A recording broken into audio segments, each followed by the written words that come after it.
Hello, this is Anna Laura Brown, host of the Autoimmune Rehab Podcast, where we talk about how to actually thrive and heal your autoimmune condition rather than just covering it up with pills or changing your diet and hoping you'll feel better one day.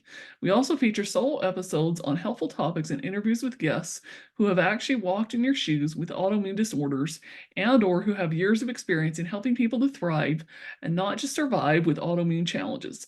I'm a health coach who started this podcast because I was diagnosed with Hashimoto's in 2018 and wanted to inspire hope and transform health for people with autoimmune challenges. So keep listening and let's get you the help and hope you really need. This is the Autoimmune Rehab Podcast. For today's episode, there's a couple questions I want you to think about. Have you ever wondered what conscious breathing is and how that affects your life and some of the benefits of it? What challenges might you encounter if you're a food nerd and then you get diagnosed with an autoimmune condition that limits what you can actually eat?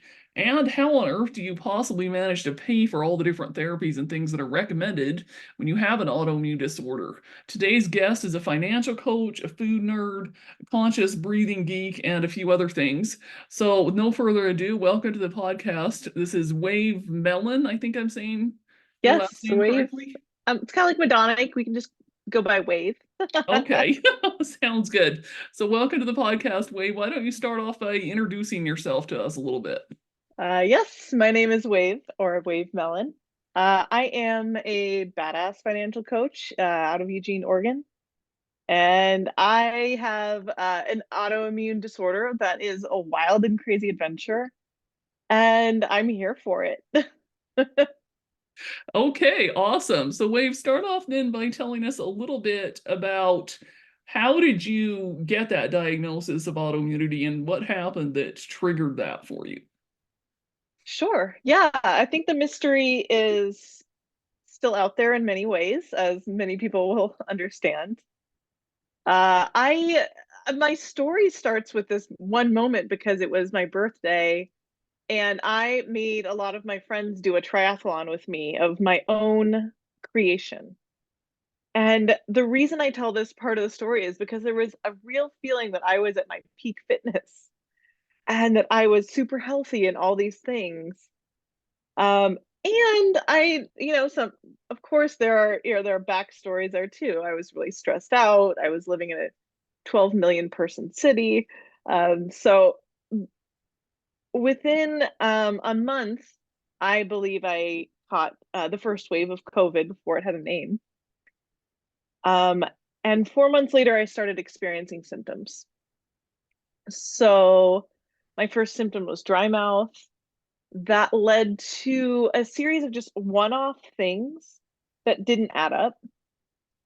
And 9 months later, I woke up and was unable to walk. And again, that's just in contrast to having done a triathlon, right? So the mystery is still here because there, I was actually pretty quickly misdiagnosed and then pretty quickly correctly diagnosed. My first misdiagnosis was stiff person syndrome, which is what Celine Dion has. Yeah. And I was quickly given months of Valium, which I'm just so shocked about because not only was that the wrong diagnosis, but that's a very powerful drug to be giving someone with the wrong thing and a miss and yeah, here's this. Go good luck with that. Um and I did eventually find the right doctor. I'm on doctor number 6. I think I found somebody, but it does take time, right, to find your specialist, your person that you trust. And of course, they're only one part of the pie of dealing with autoimmune. As I believe that Western medicine is just very naive on the subject matter at current. Um, and so I did have a RNS test, which you guys may know, repetitive nerve stimulation, an EMG, electrical, magnetic, and all those things where they poke needles in you and electro shock you. And they determined that I had myasthenia gravis. Um, the caveat here being that actually they don't know if I have that. They think I may have a more rare form of that called Lambert-Eaton myasthenic syndrome. which is extremely rare. And even then, my markers are just all over the place, and they're just calling me a unicorn at this point, which, it's not the worst because I definitely identify with being a unicorn. And it's complicated because they don't make drugs for Lambert Eaton. We call ourselves the Lems community. They're lemons, but whether I have it or not is a mystery because there's certain effects either way. So what I've just chosen to think is, hey, I'm a unicorn, and in some ways, I think I've gotten myself into this, and I'm going to choose to walk out of this.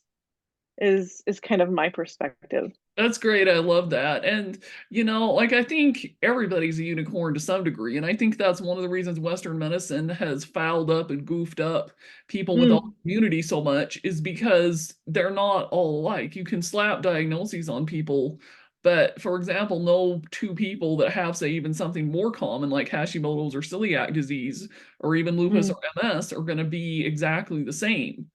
I've done Yeah, three and interviews it's with so people with real. MS on this podcast, and all three of them have completely different stories to share. So it's like, Wild. And in the myasthenia community, they call themselves the snowflakes.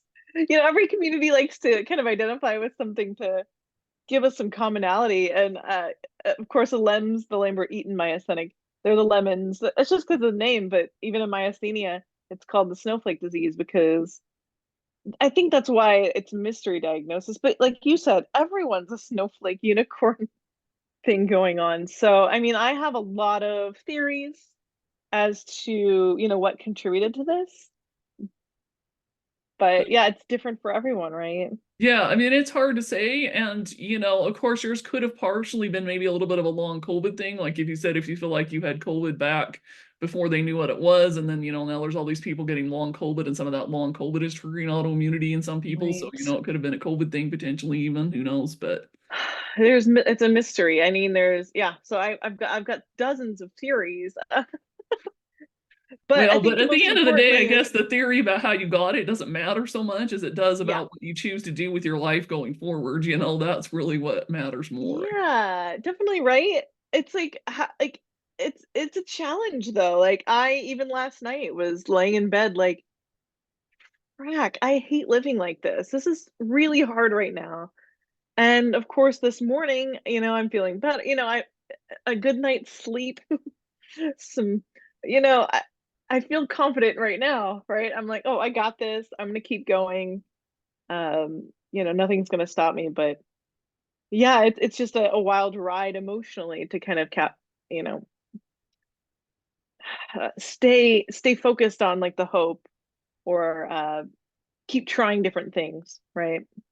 Yeah, for sure. Absolutely. So let's move on to one of the talks we were going to talk about. So we'd mentioned that you were somewhat of a food nerd and uh, showed up before we started the recording. So even if you're watching the video version, you would have seen this. But her picture that you see on when she logs into the Zoom account before you see her actual video recording shows up in a picture of and the eating a dragon fruit, right?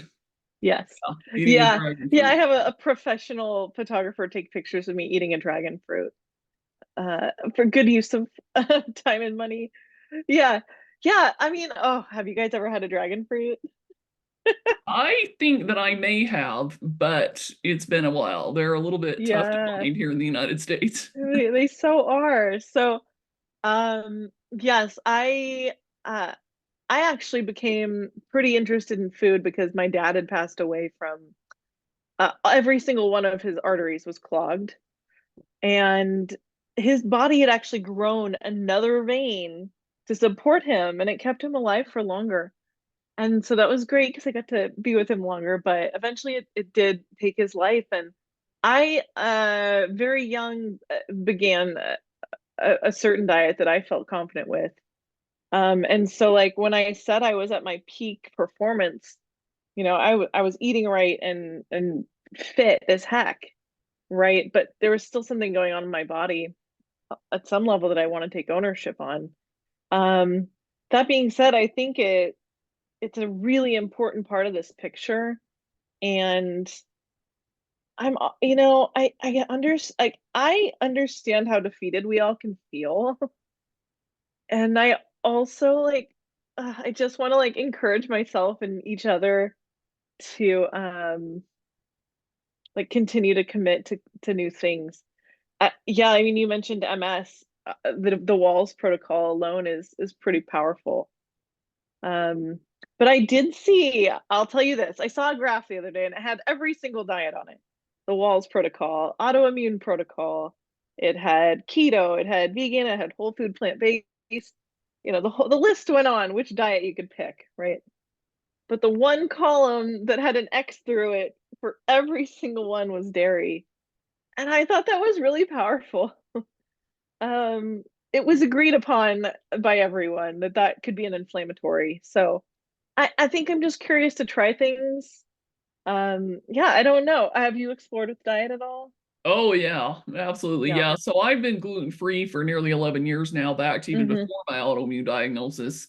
And Mm. I initially was really strict about dairy, and I do think that dairy is inflammatory for a lot of people, Mm. not just people Mm-hmm. with autoimmune conditions. I think it's inflammatory, period. Mm-hmm. I now do eat some butter and some of like the harder like Parmesan type cheeses, but like I don't Mm-hmm. eat like mozzarella cheese or cheddar cheese, and I don't drink Yeah. regular milk. I only do like almond milk or coconut milk. So Yeah. I am pretty cautious about dairy. Yeah, just eating it in small Yeah. amounts. But yeah, it definitely is inflammatory for a lot of people. Yeah. It's one of those things where I feel like once you cut out the thing and if you give it like a month, you kind of start forgetting that you used it to begin with. Mhm. And you start eating regular, like you feel like a regular person again, even though you've cut. Yeah, I've cut gluten, I've cut dairy, and a lot of people are like, that's like vegan gluten free is crazy, but it feels normal to me now. I mean, I still eat tacos, I still eat, whatever burgers, but they're just different ingredients. So, um, yeah, that's a wild ride. There's such a question mark here too. I don't mean to pivot, but um, yeah, what do our individual bodies react to?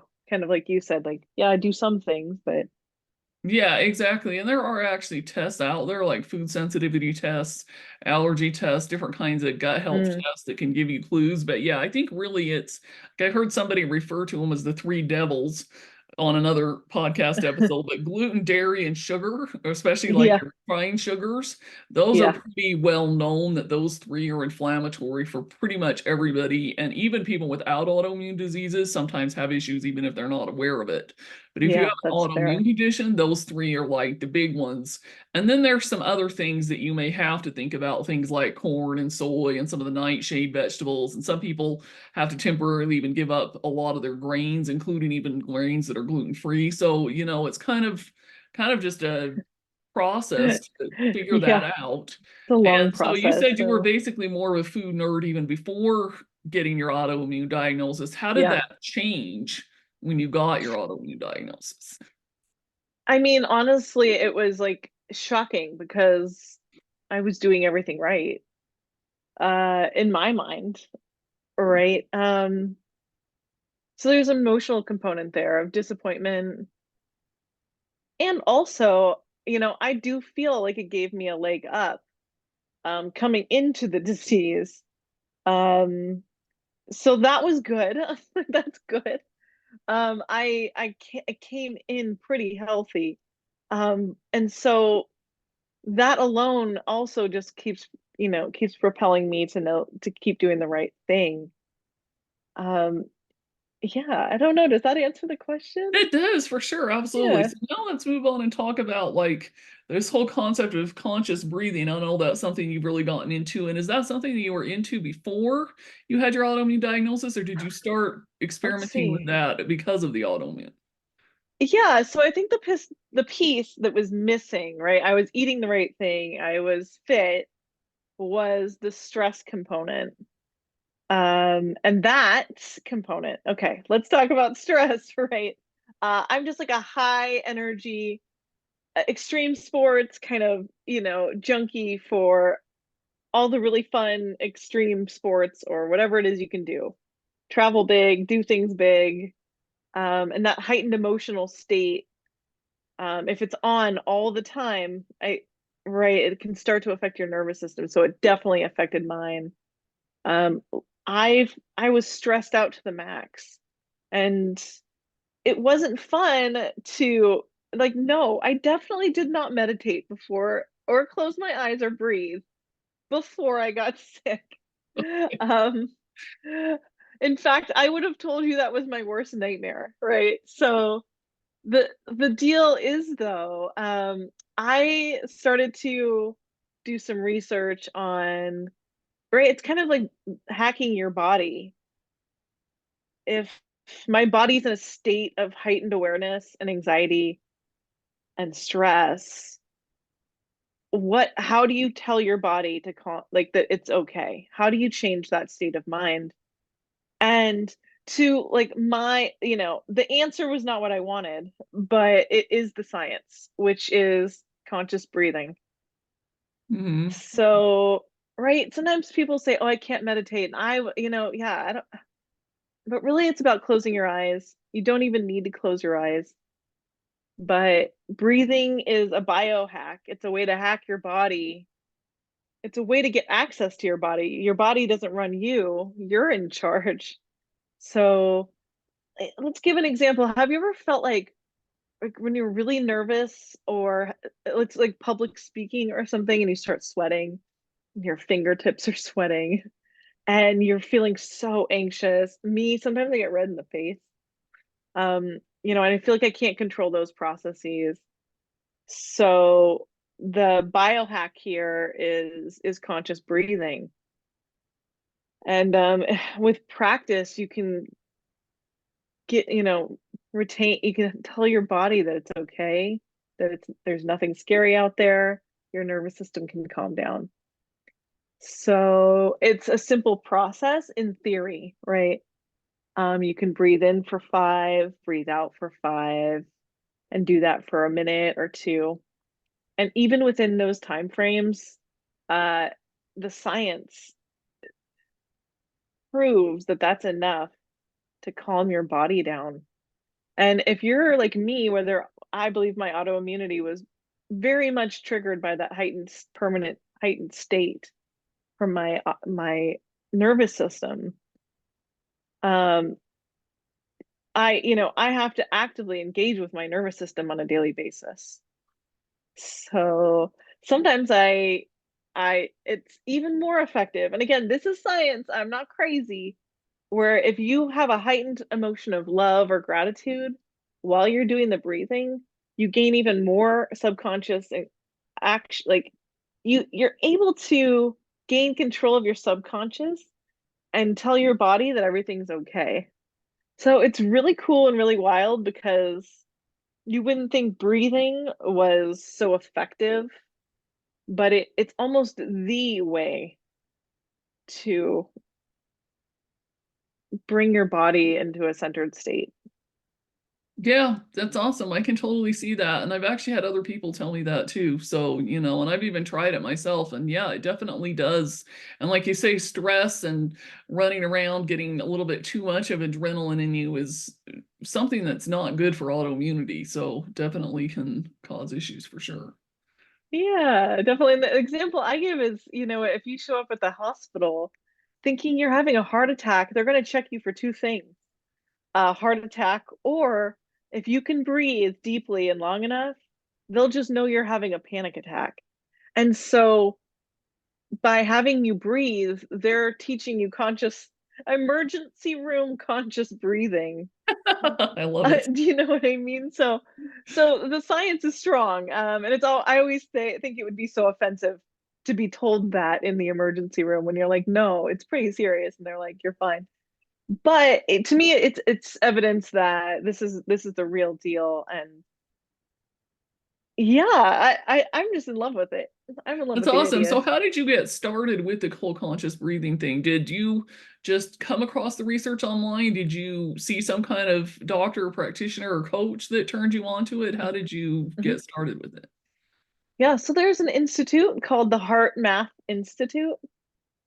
And they're actually, I believe they're out of Boulder, California, or Boulder Creek, apologies, Boulder Creek, California. And they study this. I must have happened upon them. I mean, I've always been interested in energy.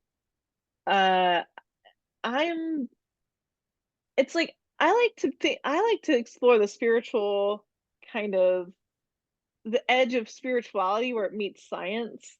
That's Hmm. where I feel really strong because there's some part of me that needs to know that it's science that I can depend on, that we are agreeing.